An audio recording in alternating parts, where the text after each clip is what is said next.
नाजरीन अस्सलाम वालेकुम। इनसाइड न्यूज़ के नए प्रोग्राम के साथ मैं हूं इब्राहिम राजा और आज हम बात करेंगे कि तहरीके लब्बैक के सरबराह साद हुसैन रिजवी के मामले में क्या नया ड्रामाई मोड़ आया है, उनके जेल से बाहर ना आने के मुतल्लिक असल कहानी क्या है। इस वक्त जो दावे किए जा रहे हैं कि तहरीके लब्बैक की शूरा ने मुबैना तौर पर साद रिजवी से बगावत कर दी, यानी साद रिजवी की मर्जी के बगैर लाहौर में जो तहरीके लब्बैक के मरकज पर धरना दिया गया था, जो कि यतीम खाना चौक में भी जारी था, उस धरने को साद रिजवी की मर्जी और मंशा के बगैर खत्म किया गया। इन दावों के पीछे असल कहानी क्या है, इसके अलावा आपको यह भी बताएंगे कि तहरीके लब्बैक पाकिस्तान पर पाबंदी हटाने के हवाले से क्या एक नया फार्मूला बनाया गया है और इस हवाले से किस नौयत की जो शराइत हैं वो कन्वे की गई हैं तहरीके लब्बैक की क़यादत को। हमारे जिन दोस्तों ने अब तक हमारे चैनल को सब्सक्राइब नहीं किया, उनसे हम कहेंगे कि हमारे चैनल को सब्सक्राइब कर लें ताकि उन्हें अहम मालूमात बर वक्त मिलती रहें। अब वापस आते हैं आज के मौजू पर, यानी इस वक्त जो दावे किए जा रहे हैं कि तहरीके लब्बैक की जो शूरा है, यानी वो शूरा जिसने हुकूमत की मज़ाकराती कमेटी से मज़ाकरात किए थे धरना ख़त्म करने के हवाले से और एक करारदाद के हवाले से कि ये करारदाद पेश की जाएगी कौमी असम्बली में फ्रांसीसी सफ़ीर को पाकिस्तान से बेदखल करने के लिए, तो इस हवाले से कुछ हल्के ये दावा कर रहे हैं कि असल में जो तहरीके लब्बैक की शूरा है उसने साद रिजवी से बगावत की है और साद रिजवी अभी ये जो धरना था तहरीके लब्बैक का लाहौर के यतीम खाना चौक में,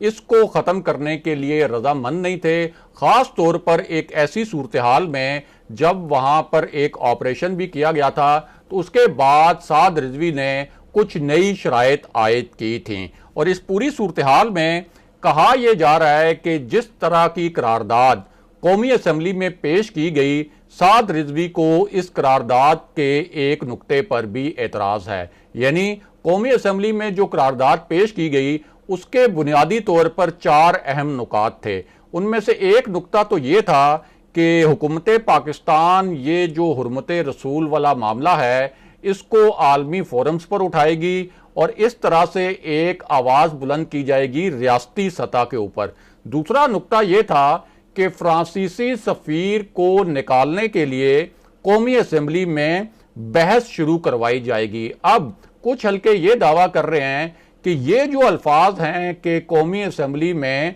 फ्रांसीसी सफ़ीर को निकालने के लिए सिर्फ बहस शुरू करवाई जाएगी और उसके बाद ये पूरा मामला जो है वो सिर्फ एक खसूसी कमेटी को भेजा जाएगा, तो इस मामले पर मुबैना तौर पर साद रिजवी को एतराज़ था, क्योंकि उनका जो मुतालबा था और उनकी डिमांड ये थी कि इस करारदाद पर बहस के बजाय इस करारदाद के ज़रिए हतमी तौर पर यह फैसला किया जाए कि फ्रांसीसी सफ़ीर जो हैं उनको इस्लामाबाद से बेदखल किया जाए और इसी तरह फ्रांस में जो पाकिस्तान के सफ़ीर हैं उनको भी वापस बुलाया जाए। अब इस पूरी सूरत हाल में जब मज़ाकरात हो रहे थे तो उन मज़ाकरात में दो हैरानकुन मामलात सामने आए। एक मामला तो ये सामने आया कि तहरीके लब्बैक की क़यादत को बैकफुट पर धकेलने के लिए एक तो जाहिर है कि तहरीके लब्बैक पर पहले पाबंदी आयद की गई, फिर तहरीके लब्बैक के कई कायदीन ऐसे हैं जिन्हें साद रिजवी से मुनहरिफ करवाया गया और उनसे वीडियो बयानात दिलवाए गए कि वो साद रिजवी की और तहरीके लब्बैक की ये जो धरनों वाली पॉलिसी है और ये जो एहतजाज वाली पॉलिसी है इससे मुत्तफिक नहीं है। अगरचे यही जो कायदीन हैं इससे पहले जो दो धरने दिए थे तहरीके लब्बैक ने, उन धरनों में बड़े भरपूर तरीके से शरीक हुए थे, लेकिन अब एक कॉम्प्रोमाइज्ड सिचुएशन में और एक ऐसी सिचुएशन में जब तहरीके लब्बैक के कारकुनों के खिलाफ ऑपरेशन भी किया गया, बड़े पैमाने पर गिरफ्तारियां भी हुई, तो उस वक्त इन कायदीन ने कुछ हलकों के मुताबिक एक समझौता कर लिया। अब इस पूरी सूरत हाल में जब उलमा का एक वफ्द जेल में मिलने गया साद रिजवी से, तो तहरीके लब्बैक के जो हार्ड कोर किस्म के लीडर्स हैं और जो हार्ड कोर नजरियाती क़यादत है उनका ये कहना है कि साद रिजवी ने उस वक्त ये जो उलमा का वफ़द था उनके 2-3 जो तजावीज़ थी, या आप ये कह सकते हैं कि जो 2-3 पैगामात वो लेकर गए थे हुकूमती हलकों के, उन पैगामात को मानने से इनकार कर दिया था। और साथ ही एक तासुर ये भी बना कि ये जो 2 खत आए साद रिजवी के, ये भी तहरीक लब्बैक की जो शुरा है उसने ये खत जो है ऑन किए जाली तौर पर, यानी ये खत साद रिजवी ने नहीं लिखे थे, लेकिन जो तहरीक लब्बैक की शुरा जिसके मुतल्लिक ये दावा किया जा रहा है कि उसने असल में साद रिजवी से बगावत की, उसने ये तस्दीक करना शुरू कर दी कि ये खत जो हैं असल में साद रिजवी ने ही लिखे हैं। इसके साथ साथ आपको ये भी बताएं कि जब तहरीक लब्बैक पाकिस्तान के साथ मुज़ाकरात हो रहे थे तो उस वक्त साद रिजवी को जो पैगामात भिजवाए जा रहे थे तहरीक लब्बैक की क़यादत की जानिब से इनडायरेक्टली, या वो शख्सियात या वो जो ऐसे लोग हैं जो कि राब्ते में थे उस वक्त साद रिजवी के साथ इनडायरेक्टली, उन लोगों का भी ये तासुर है कि साद रिजवी जो हैं वो जिस किस्म का समझौता अब हुआ है तहरीक लब्बैक और हुकूमत के दरमियान, इस किस्म के समझौते के हक में नहीं थे। लेकिन यहाँ अहम मामला ये भी है कि ये जो दावे किए जा रहे हैं कि एक तरफ के साद रिजवी को ये जो करारदाद है इस पर तहफ़्फ़ुज़ात थे, दूसरी जानिब पहले ये दावे किए गए कि साद रिजवी को जो एक एग्रीमेंट हुआ है हुकूमत के दरमियान और तहरीक लब्बैक पाकिस्तान के दरमियान, उस मुआहदे के नतीजे में रिहा भी कर दिया जाएगा। लेकिन जब उनकी रिहाई भी नहीं हुई तो उस वक्त बड़े सवालात खड़े हो गए कि क्या वाकई तहरीक लब्बैक की शूरा ने साद रिजवी को धोखा दे दिया है। उस वक्त एक थीरी तो ये सामने आई कि साद रिजवी ने किसी मुमकिना या मुबैना डील के नतीजे में खुद जेल से बाहर आने से और रिहा होने से इनकार कर दिया, और उन्होंने कहा कि वो जो हैं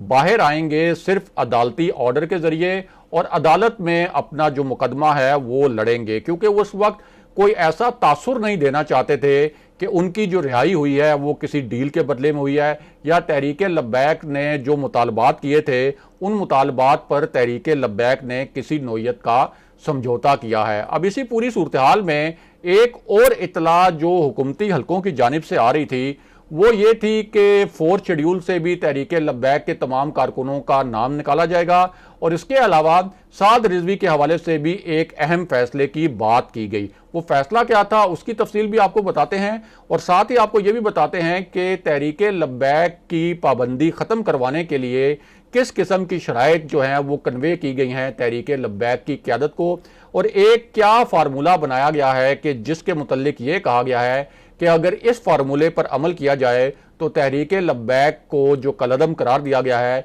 उस पर पाबंदी जो है वो ख़त्म कर दी जाएगी। वो फार्मूला ये बनाया गया है कि तहरीक लब्बैक पाकिस्तान पंजाब हुकूमत को एक दरख्वास्त दे, और इस दरख्वास्त में कहा जाए कि वो जो पाबंदी वाला इकदाम है उस पर नज़रसानी की जाए, और इस दौरान वो कुछ एफिडेविट्स भी जमा कराएगी पंजाब हुकूमत को कि उसकी जो मुस्तकबिल की सरगर्मियां हैं वो पुरअमन रहेंगी, और वो किसी तरह से भी एक जो एहतजाज का सिलसिला है या जो धरनों का सिलसिला है उस एहतजाज और धरने के सिलसिले को दोबारा शुरू नहीं करेगी। और उसके बाद पंजाब हुकूमत जो है वो इनकी दरख्वास्त भिजवाएगी वफाक में, और वफाक में एक कमेटी बनाई जाएगी, और उस कमेटी की जो रिकमेंडेशंस हैं वो फिर वफाकी काबीना में भेजी जाएंगी, और फिर वफाकी काबीना जो है वो फैसला करेगी कि तहरीक लब्बैक पर पाबंदी ख़त्म होनी चाहिए या नहीं, इस बुनियाद पर कि पिछले 30 दिन में, यानी ये जो फैसला मुमकिना फैसला अगले 30 दिन में होना है वो इस बुनियाद पर होगा कि पिछले 30 दिन के अंदर तहरीक लब्बैक की सरगर्मियाँ किस नौयत की रहीं, क्या तहरीक लब्बैक ने अपने जिस किस्म के एफिडेविट्स यानी हलफनामे जमा करवाए थे उनकी पासदारी की। तो ये एक फार्मूला बनाया गया है और ये कन्वे भी किया गया है तहरीक लब्बैक की मरकजी क़यादत को कि अगर तहरीक लब्बैक पर पाबंदी उठवानी है तो फिर इस फार्मूले पर पूरी तरह से अमल करना पड़ेगा। दूसरी जानिब अब इतलात ये आ रही हैं हुकूमत की जानिब से कि साद रिजवी के अलावा तकरीबन कोई जो 6700 तकरीबन 6700 जो